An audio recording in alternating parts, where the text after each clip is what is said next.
Part 2 वर्ण विचार। मौखिक भाषा की मूल ध्वनियों को व्यक्त करने वाले चिन्हों को वर्ण कहते हैं। वर्ण किसे कहते हैं? मौखिक भाषा की मूल ध्वनियों को व्यक्त करने यानी बोलने वाले चिन्हों को वर्ण कहते हैं। उदाहरण क, च, ट, त, म, श, ह आदि। अभी किताब का चित्र है, ये हाथी का, ये उद्यान यानी बगीचे का। ऊपर दिए गए चित्रों को देखकर हम उनके नाम का उच्चारण करते हैं तो हमारे मुख से निम्नलिखित ध्वनियाँ उच्चारित होती है यानी निकलती है। किताब, क हलन प्लस ई तो क्या हो गया की, प्लस त हलन प्लस आ किताब,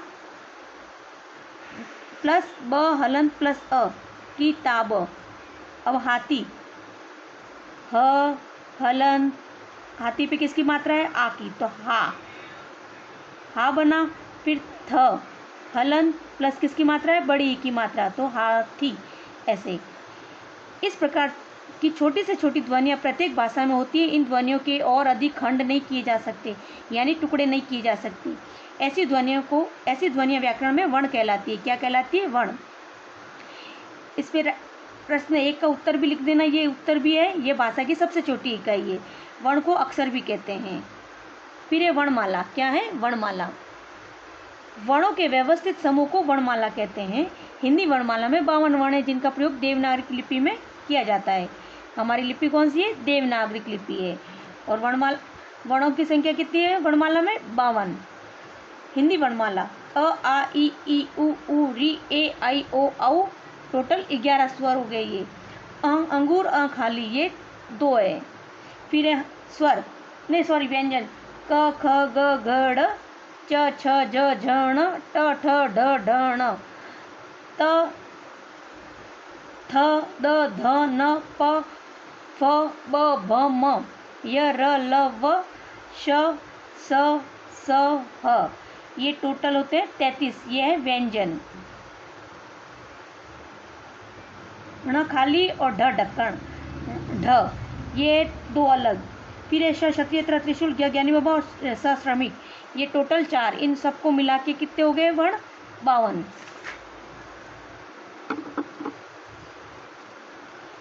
फिर है आइए ज्ञान बढ़ाएं। श क्षत्रिय, त्र त्रिशूल, ज्ञ ज्ञानी बाबा, स श्रमिक, ये संयुक्त व्यंजन है क्योंकि इन सभी को में 2-2 व्यंजन है। कितने व्यंजन है? 2। श क्षत्रिय में क हलन प्लस स, इन दोनों को मिलाए तो श क्षत्रिय बना। त्र त्रिशूल को त हलन प्लस र को मिलाए तो त त्रिशूल बना। ज्ञ ज्ञानी बाबा ज हलन प्लस ण खाली ण को मिलाया तो ज्ञ ज्ञानी बाबा बना। स श्रमिक श सलगम वाले को मिला के श सलगम वाला हलन प्लस र, इन दोनों को मिलाए तो श श्रमिक बना।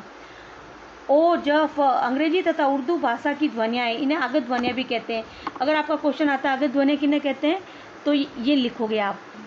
ये अर्थ भेद की दृष्टि से अत्यंत महत्वपूर्ण है। जैसे राज और राज दोनों एक जैसे ही है लेकिन इन दोनों का अर्थ अलग अलग है। एक राज का मतलब राष्ट्र, एक राज्य।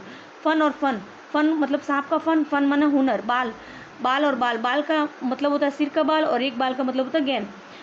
ढ और ढ वर्ण शब्द के प्रारंभ में नहीं लगते परंतु मध्य और अंत में इसका अत्यधिक प्रयोग होता है। जैसे बाढ़, पेड़, चढ़ना, पड़ना, सड़ा आदि। फिर स्वर, जिन वर्णों का उच्चारण बिन किसी ध्वनि की सहायता से अपने आप होता है तथा जिसके उच्चारण में समय मुख में वायु के मार्ग से किसी प्रकार का अवरोध पैदा न हो उन्हें स्वर कहते हैं। स्वर किसे कहते हैं? जिन वर्णों का उच्चारण बिना किसी ध्वनि की सहायता से अपने आप होता है तथा जिनके उच्चारण में समय मुख में वायु के मार्ग से किसी प्रकार का अवरोध यानी रुकावट पैदा न हो उन्हें स्वर कहते हैं। जैसे अ आ इ ई उ री ए आई ओ औ। स्वरों की संख्या 11। स्वरों को भेद, स्वर के निम्नलिखित 3 भेद होते हैं। कितने भेद होते हैं? 3। ह्रस्व स्वर, दीर्घ स्वर और प्लुत स्वर। विशेष, वर्तमान में प्लुत के लिए कोई निर्धारित चिन्ह प्रयोग न होने के कारण व्याकरण में स्वर के 2 ही भेद माने गए। कौन सा स्वर? ह्रस्व स्वर और दीर्घ स्वर। जिन स्वरों के उच्चारण में कम से कम समय लगता है उन्हें ह्रस्व स्वर कहते हैं। जैसे अ, छोटा ऊ और री। दीर्घ स्वर में जिन स्वरों के उच्चारण में ह्रस्व स्वर से दुगुना समय यानी डबल टाइम लगता है वे दीर्घ स्वर कहलाते हैं। जैसे आ, बड़ी ई, बड़ा ऊ, ए, आई, ओ, औ।